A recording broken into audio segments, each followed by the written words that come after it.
So, hey y'all, welcome to today's coffee break episode where I am joining you with a margarita and not coffee because that's what I wanted today. Sometimes you just gotta do what you need to do midday for your own self care and your enjoyment. So, being intentional, and I was intentional in saying, it's not gonna be coffee. I drink my juice, I drink my water, I drink my tea. I didn't have coffee today, and I'm very proud. Um, because sometimes you get jittery and things like that. So it's been a tough week, and the reward is continuing Cinco de Mayo celebrations and finishing out the margaritas that we had here. Um, Today is one of those episodes where we are going to talk about some things that are really hitting us harder than normal, and that is trauma via social media. And what I'm talking about is like secondary trauma, secondary traumatic stress or vicarious trauma. And that's something that is common in social work, but it happens when you're exposed to the stories of others. Um, you're exposed to the stories of others as a helper or as a recipient, and you are feeling then stressed and traumatized thereafter. Um, so, what we know is, let me even take a step back. I myself have stopped watching the news. I don't watch the news, and that is something I did intentionally for myself to be able to control my environment, to be able to control what I take in and the input from just all of the nastiness that's going on in the world. Because there was a point in time while I was pregnant, well, not even while I was pregnant. Well, yes, exactly. When I was pregnant, that was when we were seeing the increase in news media coverage. Not to say that it wasn't, these incidences weren't taking place beforehand, but that's when we were seeing an increase in news media coverage of police involved shootings, targeting Black men and Black women. Um, so it was at that point that I decided to stop watching the news. I read the news because I believe in staying current, knowing what's going on. But as far as watching the news, seeing the videos, watching them on social media, I decided to give myself a buffer and make sure that I am filtering what I am taking in. Now, with COVID, the same thing is going on, right? We are experiencing just constant updates on numbers, constant hearing the data on how many people have tested positive for COVID, how many people are passing away from COVID, how many people are impacted. It's just constant, constant, constant filtering. And now we have the unfortunate reality of, in the US at least, Ahmaud Arbery, who was a young man who was jogging. I'm just going to read it because, like I said, I'm not watching the news. A 25-year-old man was jogging in a neighborhood outside of Brunswick, Georgia on February 23rd when he was chased down by a former police officer and his son who were armed, authorities said. Arbery was shot after struggling with the son over his shotgun, according to a Glynn County police report. The former officer later told officers that he thought Arbery looked like a suspect in a series of nearby break-ins. Sorry, I'm being bothered by the bees. Um, so I wanted to, how, I think the unfortunate part is how often have we heard something similar to this? Um, and I hate to even say it, it can become desensitizing. And of course, we don't want that. Some people feel like it's my duty to share the videos and the photos and things like that. And I want you to know it's okay. You don't have to share anything. You don't even have to read it. And like I said, I didn't read the story. I kept seeing his face, so of course I knew it had something to do with him running. I kept seeing posts saying, I can't even jog anymore. I can't even run anymore. So I was aware, like, okay, this man died at the hands of two white people because he was jogging. Nothing more, nothing less. He fit the description or whatever they want to say. We've been dealing with that forever. Like driving while Black, that's been a thing. So how are we to take care of ourselves when social media literally is one of the few means of connectedness during this time? So now our Instagrams and our feeds are being flooded with the image of this young man who died innocently, in the name of spreading the word, raising awareness, seeking justice, calling people to action, but how? So my point of this is not to have a discussion on what should we do next.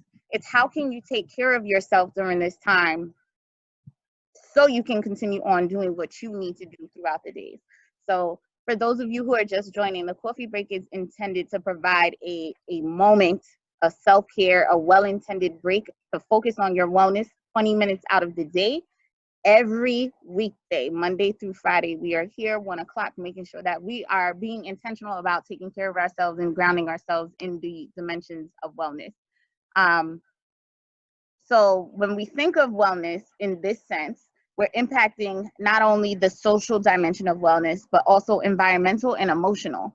How are you supposed to navigate those things? And what we talked about earlier this week is if one dimension of wellness falls off, it's like a domino effect. Another is going to be impacted, and then maybe you're impacted on your ability to do work, you're impacted on your ability to connect and provide for yourself. It just becomes a ripple effect.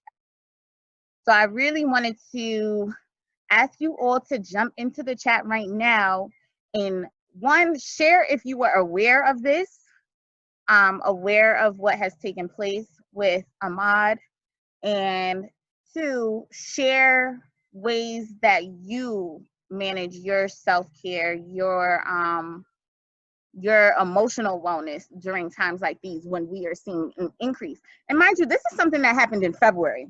So now that I'm reading that and seeing that it happened February 23rd and we are on May 7th, and it's now everybody is sharing. Literally each time I go to the next person's story or something, I find myself skipping because it's like, okay, run, speak out, write this person, call this person. And it's like, can I just be? Can I just be? So let's see. Hop in the chat and share how you've been coping. Yes, Joy. Thank you for putting that out there, Joy. So the video just came out. So now we're also seeing a delay. So then you start feeling guilty because it's like, why didn't I know about this before? It's nothing that is in your control at all. So Taylor shared, this is a good point. I experienced anxiety when the lockdown started because media was surrounded with COVID talk. The coffee talk helped me to cope, no cap. I'm loving it. Badia shared that I was aware of it. I minimized the amount of time I watched the news. So I do not experience anxiety around it. Hi, Shekinah. Thank you all for joining. So we're writing in the chat right now, or feel free to share out if you want to share some words, how you manage your stress related to the trauma that we are exposed to on social media. So I think for me, like today, a lot of it was coming out, and then they also started talking about Sean Reed. So I was like, okay, let me see who this is. Let me see. And then in my mind, I'm like, well, what if we did this differently? Or what if we had a task force with cops? Or what if we did this? But then like our own people are killing our own people. Like, what's the rates of that versus like cops? Like my mind was like going. And I was like, whoa, where am I putting myself? So I had to like just stop and put the phone down and talk about it for a second. Then I kind of just put music on, which really like changed like everything. So music has been like a big saver. I'm so happy you shared that because those are the 3 tips that I'm going with today. And I will sum them up at the end. But what I heard you say is you became aware of how you were feeling and what it was like igniting in you. And then you decided to remove yourself from it or minimize your exposure and then do something that actually poured into you, which was listening to music. So I'm so happy that you said that, Tabitha. Thank you for sharing. Joy said I was aware of it from social media. I haven't watched the video, nor do I want to. I cannot watch another Black man or person being killed for my own mental health. Low-key ignorance has been bliss during this time. And that's true. And that's why I, too, remove myself from all of it. My mom wanted me to watch the news story yesterday on these 64 children in New York who have this, who are becoming ill from COVID, but it's showing up in them. And this is how ignorant I am to it now because it's like, okay, I know they're getting sick. I'm going to read the news story. I don't need to see the images. Really what I was feeling. It's like, I don't need to see the images. I don't need to see anyone else suffering. I don't need to see children suffering.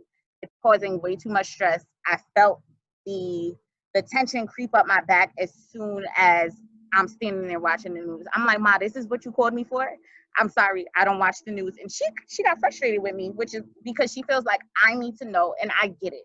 I do need to know, I do need to be aware so I can take the extra precautions when I'm coming back home from going to the grocery store, or when I have to take a trip to Jersey to clean something out of my apartment. Whatever the case is, I need to be careful when I'm coming back home, right?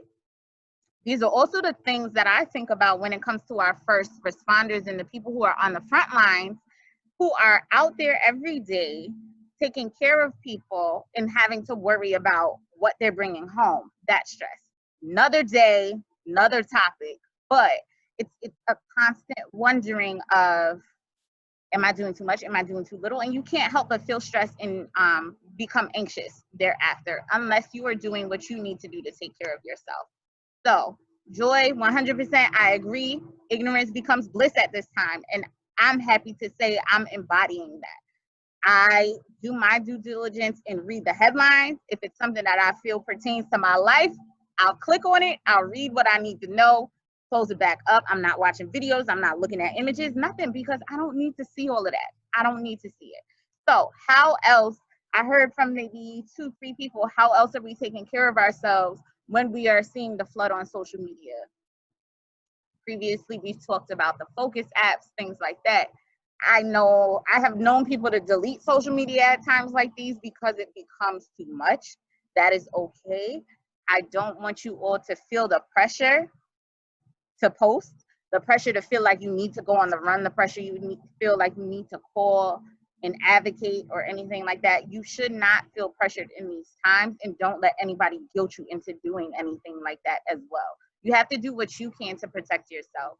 My cousin, and I wish she was on right now, she just posted, and I'm gonna see if I could find it, but she just posted on Facebook, and there were so many people who resonated with what she shared. And this is my cousin Camellia.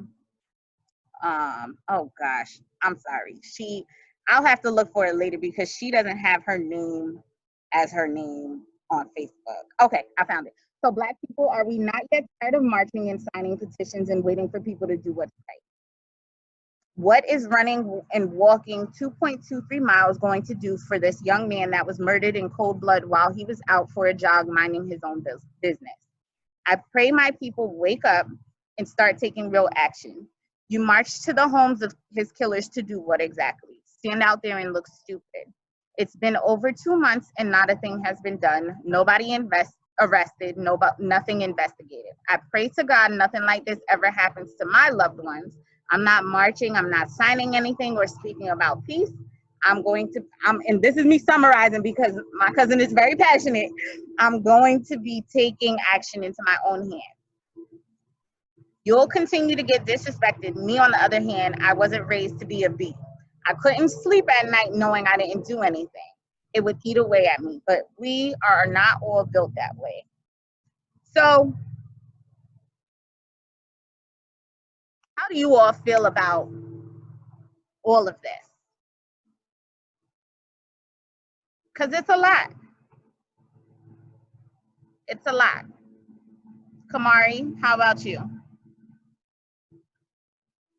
You have to unmute. I want to respond, but I'm not sure if you can hear the lawnmower in the back. It's okay. Can you hear it? Oh, okay. So we're in the same backyard, y'all. Well, I completely agree. I completely agree with Camilla. Also my cousin. So, honestly, I'm gonna fuck somebody's shit up because it's just like I know they're not gonna do anything for me or my family because we're dark skinned, we're brown skinned. They're not gonna. The government never supported people like us ever.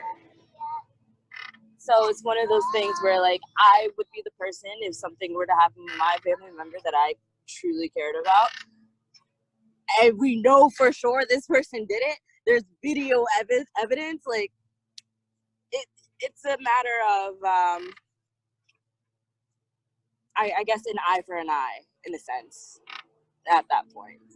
And I know it's not don't fight fire with fire, but So then you're faced with ethical dilemmas, and we see how even within this conversation you're tiptoeing, it's causing you stress. So that's just one example that I wanted to give. Like, remove yourself if necessary. Remove yourself from all of it. So I see Tabitha Joy shared, I felt pressured to post. Like, as a social worker, should I be saying something? But then I was like, no, you don't. Yes, exactly that. And then Tabitha, that resonated with you too, right? You want to talk about that a little bit? Yeah, it's hard because like we always want to like advocate or support or help, like that's in us. But then sometimes we have to agree and just say, you know, it's okay for me not to say anything. That doesn't mean I don't care. If I don't post or I don't share it, that doesn't mean I don't care. But right now, I have to pick me first, and to pick me, I can't post it. And that is exactly the point. That is like the bottom line. Pick me, know my limits, know how it makes me feel, and remove myself if necessary. So I love that you said that. Thank you so much. So to bring it back fully and pick us back up, because it's not supposed to be this heavy. The coffee break is supposed to be a break, right? But at the same time, we need to have these hard discussions sometimes. And one of those things is making sure that we are doing what we need to do to take care of ourselves. So the 3 sticky tips that I want you to remember to be able to navigate this is: 1, be aware of your emotions and the impact that social media or whatever the coverage is having on you. When you are looking at someone's story, and I do this for people who are just posting negative stuff normally. I skip your story, I mute you. I don't know. I know for a fact, whoop, skip, skip, skip. I look for things that are inspirational. I look for things that are aligned with the work that I'm doing, or you might just get unfollowed fully. This ties right into number 2, which is minimizing your exposure. If is becoming too much for you to be on social media, and this goes with anything that causes you anxiety, you might have to decrease your exposure to whatever that stimulus is or that stimuli is. And then 3, focus on your self-care. So whether that's listening to music, doing some deep breathing, some mindfulness, holding on to someone, going for a walk, phoning a friend and talking through it, journaling, of course, we talk about a lot, taking showers with baths and oils because aromatherapy is life, doing something to engage in all 5 of your senses. And maybe we'll do an activity with that tomorrow, which is called the 5, 4, 3, 2, 1 mindfulness activity. Eliminating distractions, listening to common music, doing something with your hands, model magic, kinetic sand, washing dishes is such a mindless activity that it can become mindful, and just allow yourself to zone out and clear your head. Writing it out, drinking cold water, and of course, weighted blankets if you have not yet exposed yourself to one. Shekinah shared, I haven't posted or shared, but I pray. And yes, I love that. Sika said that's the best thing to do right now. So as we close out, y'all, are there any closing thoughts? Any closing thoughts? I have a closing thought. So everybody eats, everybody hopefully cooks for themselves. When you're cooking, like, put your phone down, make it a family activity, or even if you're cooking for yourself, make it really pay attention to like what you're doing. Like when you go and sear your meat, pay attention to the way it sounds. Turn up all the music, turn up all the background noise, and like really like hone in on your cooking. Because I mean, for me personally, obviously I'm a chef, but that's what relaxes me, like hearing the sounds of the kitchen, the searing of the meat, the crisp of your bread, the sound of your sauce sizzling on the stove, like that. I love all that sounds. And maybe if we all take a second to just hone in and listen to our surroundings, we can become a more peaceful human race, that is. Thank you. And that is a big literally point on mindfulness. So thank you for sharing. I love that. I love that. And for Taylor is saying, do what is essentially right for you. So you know yourself best. Tabitha, I see you took yourself off mute. Were you going to share something else? Oh, yeah, I was gonna agree Okay. with Joy what she said, like having this space to talk about it. Yeah. Because I see like on Twitter people are already like trying to like prove media wrong or show like how people are being treated other like white people. It's like, oh, you guys are doing too much right now. Like, just take a pause. So this was nice to like just debrief about it and talk about how we cope through it rather than how do we act, advocate, how do we protest, like coming up with Yeah. something like that. Yes. I'm glad that I was able to provide this space for you. This is why it's so necessary to take this 20 minutes or whatever 20 minutes you decide to bring together for yourself, just to disconnect from that, connect with this, and reflect. So I hope to see you all tomorrow. We will have made it to Friday. We will have made it to Friday. So join us again, 1 p.m., same link, same ID. I know Zoom is going to be putting out they sent everyone who uses Zoom an email saying that a password will be required. I will continue to use whatever link and will update it in my bio so you can save it thereafter, and that won't require the password. So you'll be able to click the link and keep on pushing on. So take care of yourselves, be well, make sure that you are doing what you need to do to connect. Listen to Fadia and Joy's podcast, which is super exciting, and rewatch the videos, but also share this video when I post it. I'm going to sit here outside, use my margarita, and make sure that I edit and post this one now. So I hope to see you all tomorrow, again at 1. Bye, guys.